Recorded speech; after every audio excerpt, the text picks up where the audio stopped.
नमः शुद्धेभ्यः। ओम नमः शुद्धेभ्यः।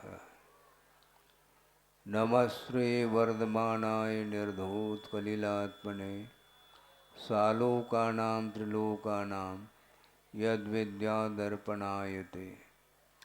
अहिंसा परमो धर्म की, महावीर भगवान की। प्रातः स्मरणे परम पूजाचार्य गुरुवर श्री विद्यासागर जी मुनि महाराज की जय।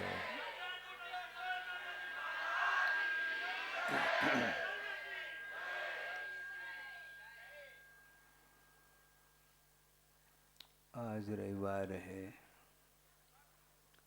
और दूर दूर से आप लोग आए हैं और मैं भी बहुत दूर से आया हूँ।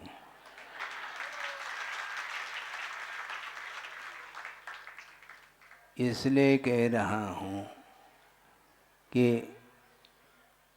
संसारी प्राणी परिभ्रमण कर रहा है और अनंत काल व्यतीत हुआ है और अनेक प्रकार के पर्यायों को प्राप्त करता हुआ बहुत दूर दूर से यात्रा करता हुआ आया है और भविष्य में और कितना काल व्यतीत करना है संसार में किसी को भी ज्ञात नहीं है। मैं कहाँ से आ रहा हूँ, मुझे कहाँ जाना है, किसी को भी ज्ञात नहीं है।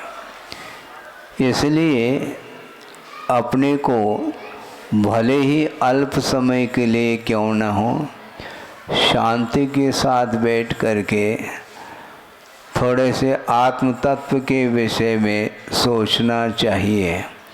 सब अपने अपने मोबाइल को बंद करके रखें तो ज़्यादा अच्छा होगा, क्योंकि मोबाइल में आत्म तत्व नहीं आने वाला है, ये समझे।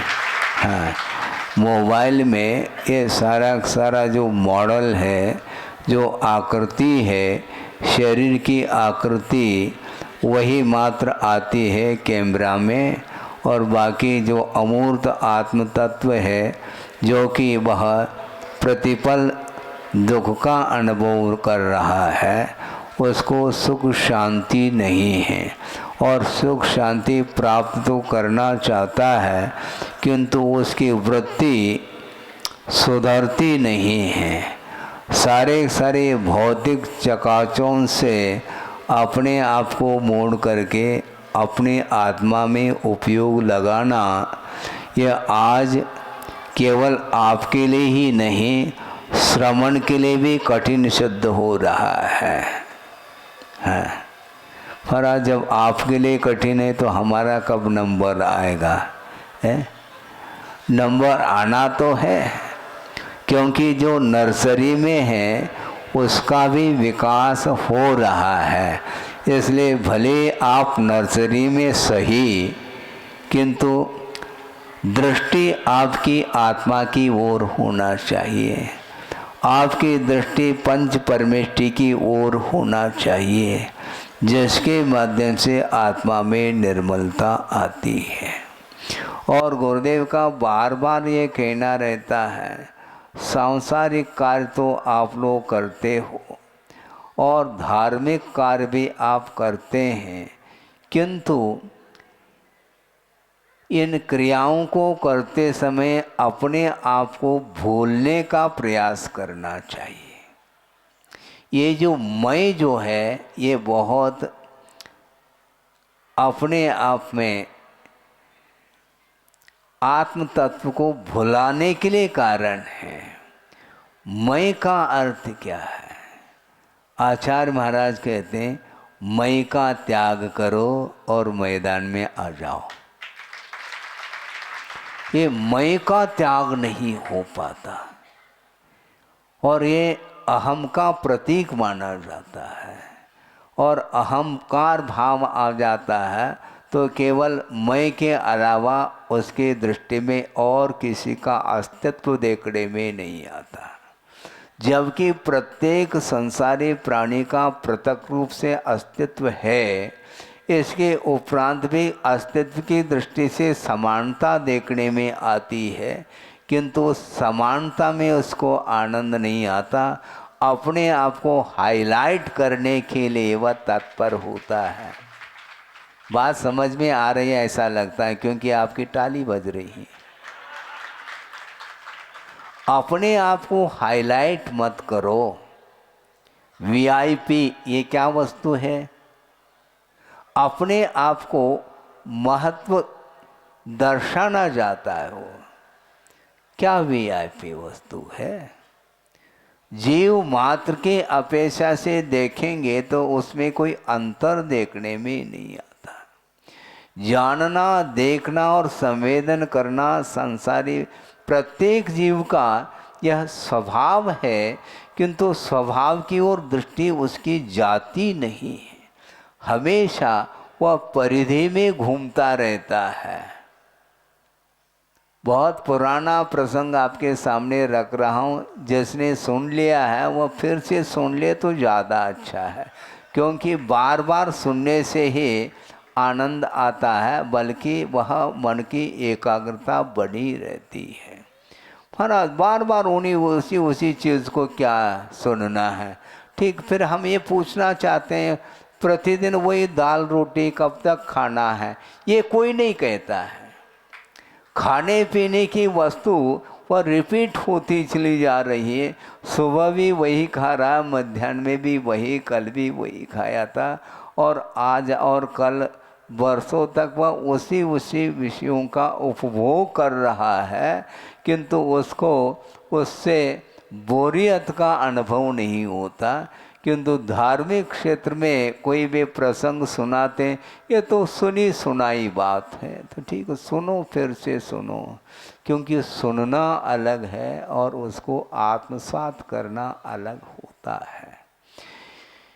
एक पतली सी किताब थी, पुस्तिका, उसको हमने बहुत पहले देखी थी, जिस समय मैं दीक्षित नहीं हुआ था, स्कूली पढ़ाई करता था, और वह किताब मुझे देखने को मिली, और उसके कवर पृष्ठ पर चित्र है, और उसमें लिखा हुआ है मोक्ष नगरी।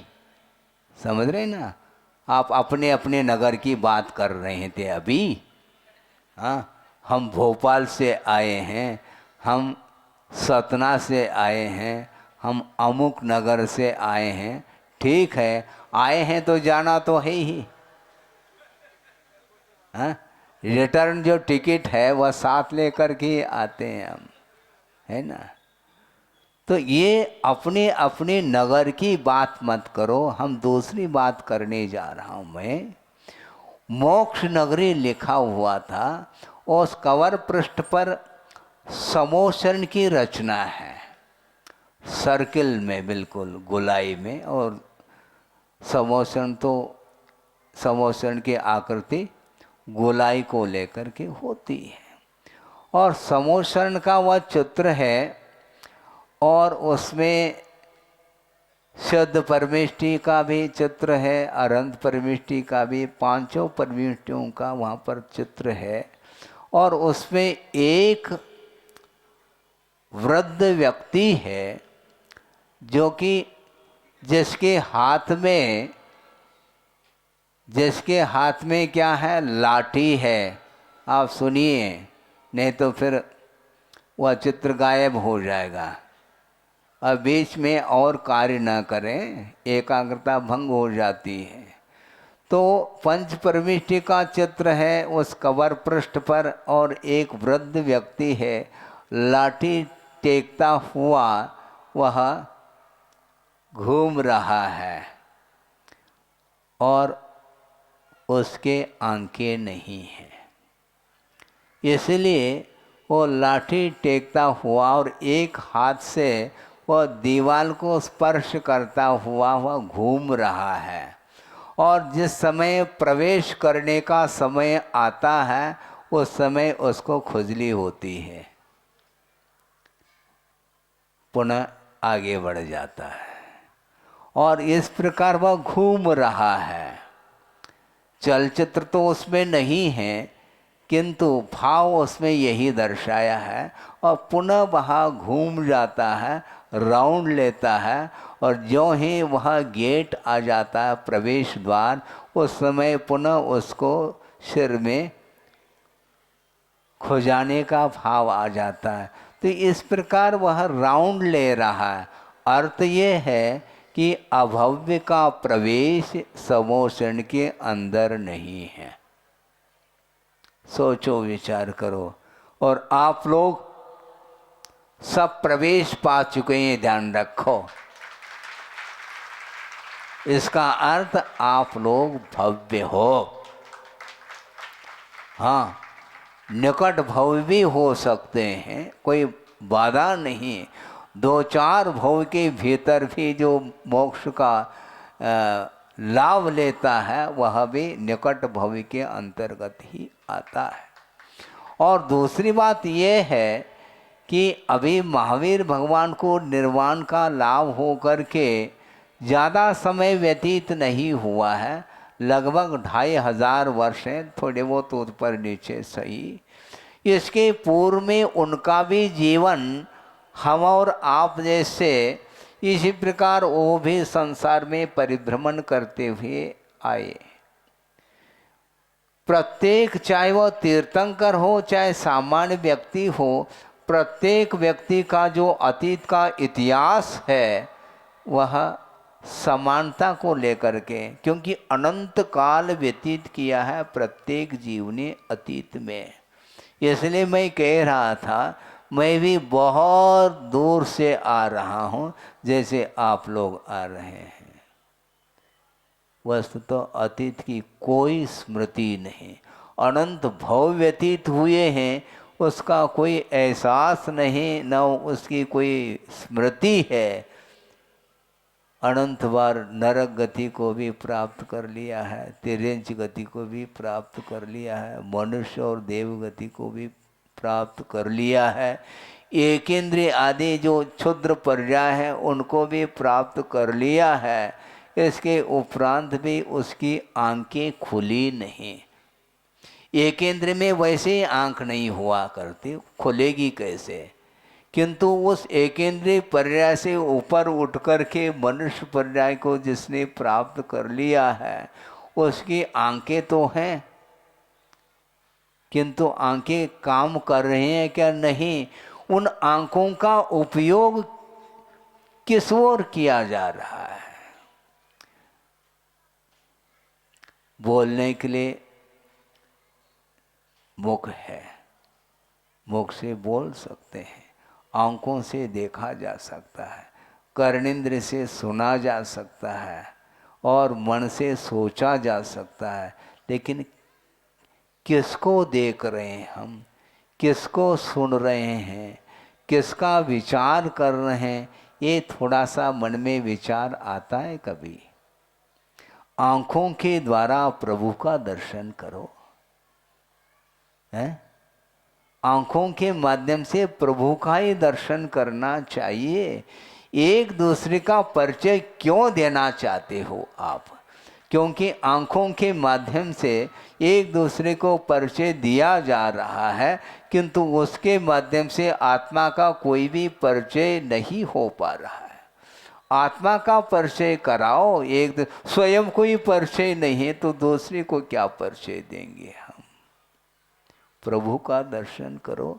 और ये वैज्ञानिक युग है, और मोबाइल के माध्यम से निरंतर वह आंखों के द्वारा क्या देखता है इसके विषय में ज़्यादा कहने की आवश्यकता इसलिए नहीं है क्योंकि मैं कहने के लिए बैठ जाऊं तो आप तनाव में आ सकते हैं, क्योंकि कार्य वो आप वही करते हैं रात दिन। बिल्कुल सही कह रहा हूं मैं, क्योंकि संसारी प्राणी का मन धार्मिक क्षेत्र में बहुत अल्प मात्रा में लगता है। धार्मिक सभा में आकर के बैठ तो जाता है, किंतु उसका मन किस में लगा हुआ है ये हम नहीं कह पाते। कहाँ कह सकते हैं हम? आपके भीतर कौन कौन से विचार उत्पन्न हो रहे हैं ये मेरा विषय ही नहीं है। और मान लो वह मोबाइल बजने लग जाए, फिर धीरे से सभा से वह बाहर उठ करके चला जाता है। माइक से मैं बोल रहा हूँ, किंतु यह उपदेश, यह शब्द कानों में आ तो रहे हैं, किंतु मोबाइल की ध्वनि जल्दी सुनने में आती है। महाराज, कोई कहता है महाराज हम वृद्ध हो गए हैं, बोलने में भी बहुत धीमी धीमी आवाज़ आ रही है, और वह कहता है बुंदेलखंडी कची दिखात नहीं है, मुझे कुछ देखने में नहीं आता महाराज, कुछ सुनने में नहीं आ रहा। अच्छा, मोबाइल की बात कैसे सुनने में आती है आपको? वृद्ध होने के उपरांत भी अभी भी वह मोबाइल का प्रयोग कर रहा है। इतनी धीमी धीमी आवाज़ जो आ रही है मोबाइल में, उसको सुनने की क्षमता तो है, किंतु महाराज क्या बोल रहे हैं वो हमें सुनने में नहीं आता। आपको सुनना ही नहीं तो मैं क्या कर सकता हूँ? हैं? आपकी कान तेज नहीं है क्या? कई लोग, शाम को मैं सुनता रहता हूँ, भजन बोलते रहते हैं कुछ महिलाएं कि कान बड़े तेज हैं महाराज के, किंतु हमारे अत्रो अत्र को सुनते नहीं है, ऐसा बोलते हैं। सुनत नहीं ऐसा बोलते हैं। मैं क्या करूं बताओ? भाव तो उनका ये है कि बस महाराज जो है हमारे सामने ही खड़े हो जाए, बस। तो किसी एक ही जगह तो मैं खड़ा हो जाऊंगा, इसलिए कभी कभी घूम करके आकर के किसी स्थान पर खड़ा हो जाता हूं, ताकि सबको थोड़े बहुत संतुष्टि मिल जाए। कम से कम हमारे द्वार तक आ तो गए महाराज। सबका भाव है, किंतु बहुत जल्दी धार्मिक भाव डिलीट हो जाते हैं, क्योंकि संस्कार अनादिकालीन हैं, वह स्थिर नहीं रह पाते हैं।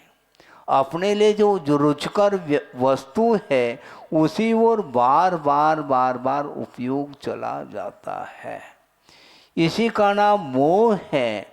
और मोह के प्रसंग को लेकर के एक प्रसंग आपके सामने मैं रख रहा हूँ। गुरुदेव ने भी प्रवचन के दौरान उस प्रसंग को रखा था। बहुत पुराना प्रसंग है वो, कि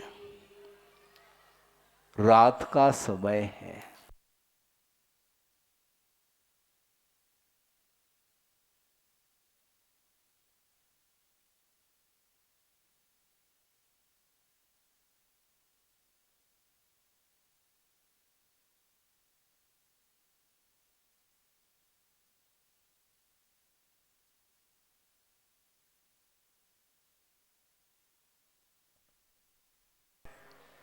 और आसमान में घटाएं छा रही, काली काली घटाएं, बादल छाए हैं, और मूसलाधार बारिश प्रारंभ हो जाती। और किसने देखा है आने वाला कल किस रूप में आएगा? और निरंतर वह वर्षा ऐसी होती रही, ऐसी होती रही कि जहाँ जहाँ भी नदी नाले थे वो सारे सारे ओवरफ्लो जिसको बोलते हैं, नदी में बाढ़। और बाढ़ क्या, और नदी में इसलिए ज़्यादा पूर आया है कि एक डैम था, डैम, बांध जिसको बोलते हैं, बारिश के कारण तो नदी में बाढ़ आई है, इसके साथ साथ उस बारिश के कारण वह बांध टूट जाता है, और टूटने के कारण फिर कहना ही क्या। और उसी समय चारों ओर समाचार पहुंचाया गया, इर्द गिर्द जहाँ कहीं भी जो लोग थे झोपड़ी पट्टी आदि रहने वाले, उनको खाली कर दिया गया। और भी बहुत सारे मकान थे, उनको भी खाली करने के लिए संकेत दिया गया।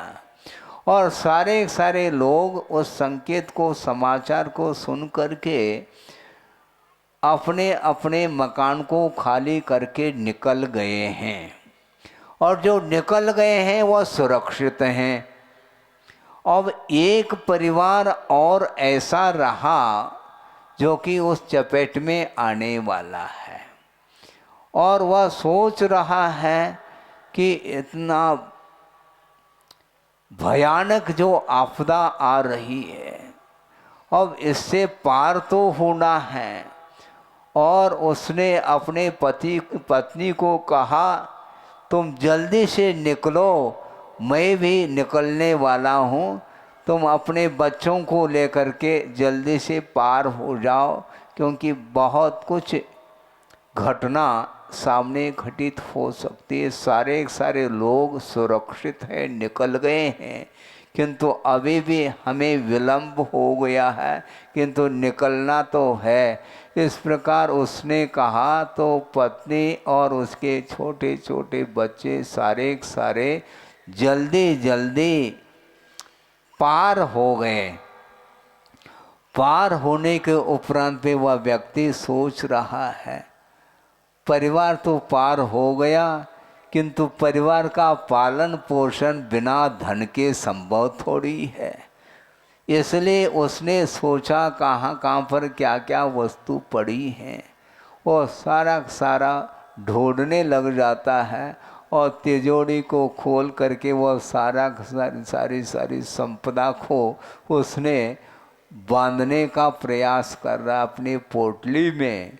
और वह इसमें विलंब हो गया, और वह जाना तो चाहता है, किंतु उस बहाव में बह रहा है। क्यों बह रहा है? जो बहरा होता है वही बह जाता है, ये ध्यान रखो।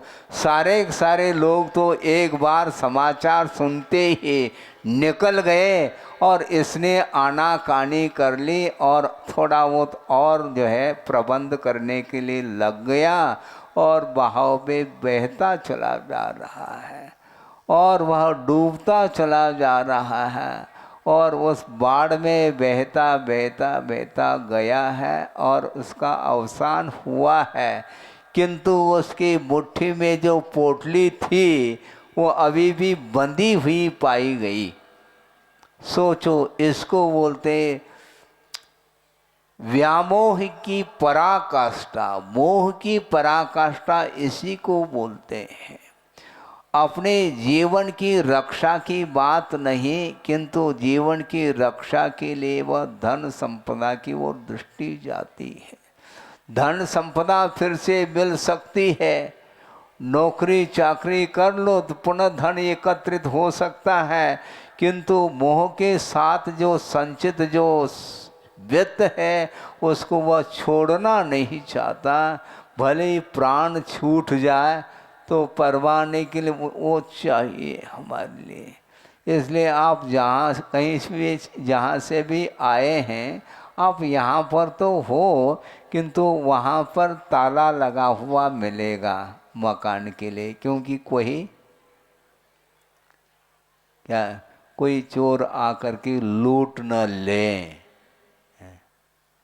तो संपदा के प्रति, वैभव के प्रति, धन आदि के प्रति जो मोह जागृत होता है, इसलिए उसका उपयोग, उसका मन लगता नहीं है। प्रभु के सामने भी मन लगना खेल नहीं है बंधुओं, क्योंकि परिग्रह लगा हुआ है। परिग्रह का अर्थ ही है चारों ओर से वह आत्मा को ग्रसित करता है। परि आसमन्तात् आत्मानं गृह्णाति इति परिग्रह, चारों ओर से आत्मा को वह जकड़ लेता है, उसका नाम परिग्रह बोला है। इसलिए उतना ही परिग्रह रखो, ज़्यादा रखोगे तो स्थिति उस प्रकार की हो सकती है। और ये घटना जहाँ तक मुझे स्मरण है 1952 की घटना है। पूना में एक बांध था, वह टूट गया और उसके कारण यह बाढ़ आ गई थी और ऐसी घटना घटी। और गुरुदेव ने समाचार पढ़ा होगा पेपर में, उन्होंने सुनाया था कि इस प्रकार की घटना घटती है। तो इस प्रकार अतीत में कितने बार जो है अकाल मरण को प्राप्त किया, जिसका कोई भी हिसाब किताब नहीं। न हिसाब है न किताब है, दोनों नहीं है, ध्यान रखो। लेकिन अभी भी संसारी प्राणी शरीर की रक्षा करने के लिए लगा हुआ है और एक दूसरे के साथ वह बैठ करके आनंद का अनुभव करता है। वह राग का आनंद है। शारीरिक और मानसिक जो शांति है वह तात्कालिक है, बल्कि वह शांति पराधीन शांति मानी जाती है। जब तक संपदा है तब तक आप आनंद के साथ निश्चिंत हो करके सो रहे हैं, अन्यान्य कार्य भी कर रहे हैं। किंतु जिस समय यदि मान लो इस प्रकार की कोई घटना घटती है तो उस समय होश हवास खो जाता है। अपने आप की रक्षा तो करना चाहता है संसारी प्राणी, किंतु आत्मा की रक्षा पर वस्तुओं से संभव नहीं। आत्मा की रक्षा आत्मा के द्वारा ही संभव है। अपने आप में आना पड़ेगा। आप अपने आप में रहते हैं क्या महाराज, हम दूर दूर से आए हैं, आप अंदर कहाँ हैं? आप तो बाहर ही घूमते रहते हैं। हाँ, बाहर रहने वाले को क्या कहा मालूम है? जो जिसकी दृष्टि आत्म तत्व से बाहर जाती है वो कौन होता है? शरीर को ही आत्मा मान करके जो हो कार्य कर रहा है सांसारिक कार्य, उसका नाम बहिरात्मा कहा है। हाँ, और एक स्थान पर एक अच्छे बहुत विस्मय हो जाता है। वह प्रसंग दिया है सिद्धांत ग्रंथों में, शुद्ध परमेष्टि को बहिरात्मा कहा। महाराज ये क्या है समझो। शुद्ध परमेष्टि को बहिरात्मा इसलिए कहा, वह शरीर से बाहर निकल चुके हैं वो। हाँ, जो शरीर के भीतर बैठा है वह अंतरात्मा है और शरीर के बाहर निकल गया वो बहिरात्मा है। ये विवक्षा है आचार्यों की, इसलिए आपको भी बाहर निकलना है, ध्यान रखो। घर से बाहर नहीं, किंतु इस शरीर से अपने आप को बाहर करना है। शरीर के साथ जब तक आत्मा का संबंध रहेगा तो शारीरिक दुख का ही अनुभव करता चला जाएगा। एक कांटा भी गड़ जाता है, वह हिल जाता है वह व्यक्ति, और वह जब तक निकलता नहीं तब तक उसका शल्य बना रहता है, वह चल नहीं पाता है। एक मच्छर भी बढ़ जाओ तो वह परेशान हो जाता है। वह चौरेंद्रिय है, ध्यान रखो। मच्छर बहुत छोटा सा है किंतु पंचेंद्रिय को हिला देता है वो है। बिल्कुल ऐसा ही होता है वो। और रात में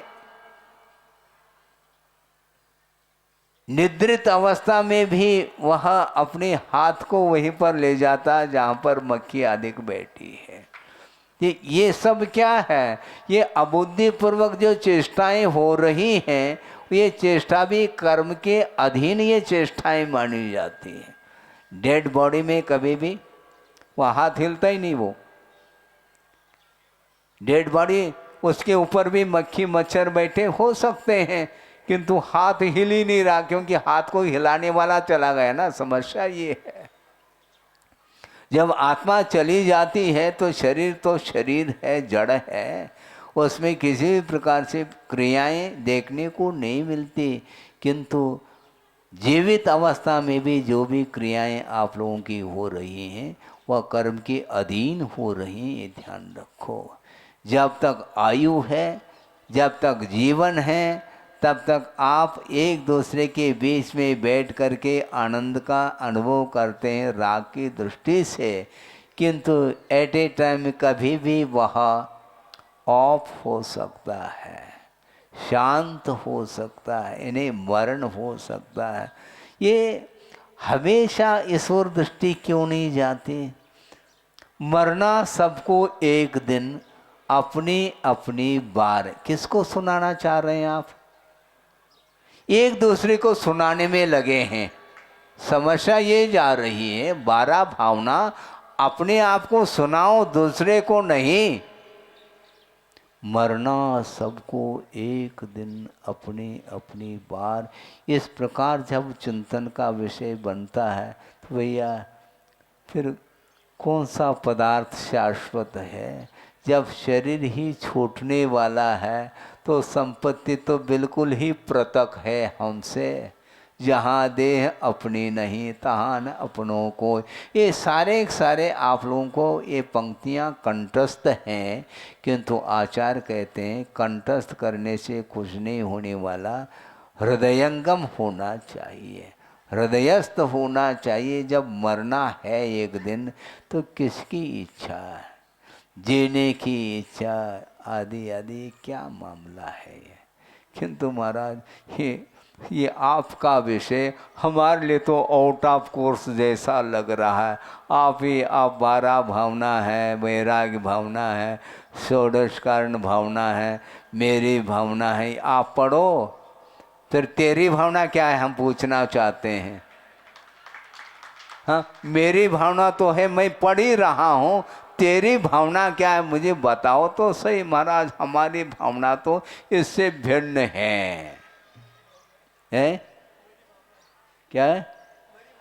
हाँ, महाराज कह रहे मेरी भावना है, वो मरी भावना है, कह रहे हो वो भावना ही मर चुकी, हम क्या कहा जाए। सोचो विचार करो। लेकिन यह ऐसा संसार चल रहा है, उसको एहसास नहीं होता। अनंत बार मरण को प्राप्त हुआ है, फिर भी मरण से भीति उत्पन्न होती है और अपने आप की रक्षा का भाव कर लेता है वो। सोचो विचार करो। महाराज फिर कैसे करें? क्या कुछ करना नहीं आपको? जो कर रहे हैं वो ना करें, बस इतना हमारा कहना है। क्या करें ये नहीं पूछो, हम ये बताना चाहते हैं आप जो कर रहे हैं वो ना करो। तो क्या करना महाराज? जो कर रहे हैं वह न करो का अर्थ सांसारिक क्रियाओं को कम करिएगा आप, और ज़्यादा से ज़्यादा धार्मिक क्रियाओं के लिए समय देना चाहिए। कभी भी वह मृत्यु सामने खड़ी हो सकती है। उस समय थोड़ा सा काम रह गया है, फिर बाद में हमें ले जाना नहीं। यमदेव आता, यमदेव कोई वस्तु नहीं, किंतु व्यवहार में ये बनाया जाता है कि यमदेव खड़ा है आपको ले जाने के लिए, वह कान पकड़ करके ले जाएगा, वो तुम मना नहीं कर पाओगे। हाँ, ये 5 मिनट थोड़ा थोड़ा और समय है। हाँ, एक थोड़ा सिग्नेचर करना है, उसको करके आता हूँ, तब आप ले जाना। नहीं, कुछ नहीं, मैं कर लूँगा सिग्नेचर, तुम्हें करने की आवश्यकता। चलो, ये कहता है वो। मरण आ गया तो रुक नहीं, वो गाड़ी रुक नहीं सकती, एक समय के लिए भी संभव नहीं। हाँ, हालांकि स्वर्ग में अकाल मरण नहीं है, किंतु अंतिम समय में आया है तो वो बस अनंतर समय में वह निकल जाएगा। और इतने सागरोपम आए तक हम कितने अप्सराएं हैं वहाँ पर। एक देव के प्रति मिनिमम 32 देवांगनाएं रहती हैं, और मैक्सिमम तो कुछ अनगिनती है। अरबों की संख्या हो जाती है, करोड़ों की संख्या हो जाती है, और उसके उपरांत विक्रिया के माध्यम से और संख्या बढ़ती चली जाती है। और सागरोपम आयु तक उस विलासतामय जीवन जिया है। इसके उपरांत जिस समय मरण का समय आता है, चलो कहाँ नहीं पूछो, जहाँ चलना है वहाँ पर चलना है बस। और वहाँ पर क्या कर लोगे? वह यंत्र भी क्यों ना हो, उसको निकलना पड़ेगा। मुकुट उतारो, यहीं पर जाना है खाली। शरीर तुम्हारा वैकृत यहीं पर रहेगा, कपूर के समान वह विलीन हो जाएगा और दूसरा शरीर मिलना है। इसलिए आप लोगों के लिए कौन सा शरीर मिलेगा ये मेरा विषय नहीं है, किंतु धार्मिक अनुष्ठान के माध्यम से अपने परिणामों को पवित्र बनाते हुए यदि जीवन व्यतीत करते हैं तो आत्मा की उन्नति हो सकती है। नहीं है तो उस बाढ़ में जिस प्रकार व्यक्ति बहता चला गया उसी प्रकार अनंत बार हमारा जीवन इसी प्रकार विषय रूपी बाढ़ में बहता चला गया है। और भविष्य में इस प्रकार के बाढ़ से बचने के लिए प्रभु की आराधना करते रहें, गुरु की आराधना करते रहें, जिनवान की उपासना करते रहें। उसके माध्यम से ही आत्मा का उद्धार हो सकता है और हो इस पवित्र भावना के साथ। अहिंसा परमो धर्म की जय। बोधि समाधि परिणाम शुद्धि स्वात्मोपलब्धि शिव शोक सिद्धि चिंतामणिम चिंतित वस्तुदाने पावंद मानस्य ममास्तु। परम पूजाचार्य गुरुवर श्री विद्यासागर जी महाराज की जय।